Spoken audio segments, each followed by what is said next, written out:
আমি যেহেতু দুইটা পরীক্ষায় দিয়েছি ইউএসএমএল স্টেপ 1 এবং স্টেপ 2 সিকে, আর এটা হচ্ছে এফসিপিএস পার্ট 1।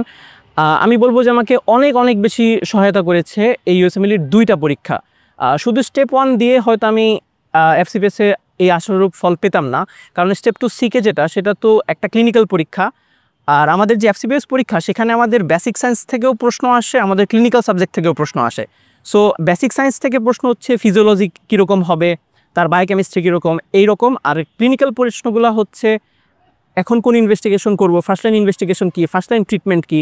তো এই জিনিসটা আমাকে অনেক বেশি হেল্প করেছে এবং সত্যি বলতে আমার এই দুইটা পরীক্ষা ক্লিয়ার থাকার কারণেই, ওই জিনিসগুলো পড়া থাকার কারণেই সফলতাটা পেয়েছে। আমি বলবো যে যদি এরকম ইচ্ছা থাকে তোমরা অবশ্যই এইভাবে যেতে পারো, কারণ সত্যি বলতে কি আমরা আসলে কোথায় বড় হব, কোথায় কি করব, আমাদের রিজিক কোথায়, এটা সবসময় আমাদের তাকদিরে লেখা আছে।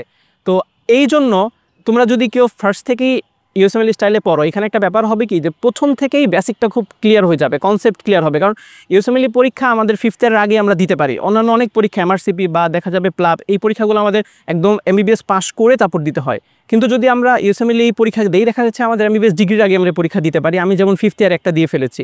তখন হয় কি যে আমাদের পেশেন্টের যে প্রেজেন্টেশন, এই প্রেজেন্টেশন নিয়ে প্রচুর পড়াশোনা করতে হয় ইউএসএমএলতে।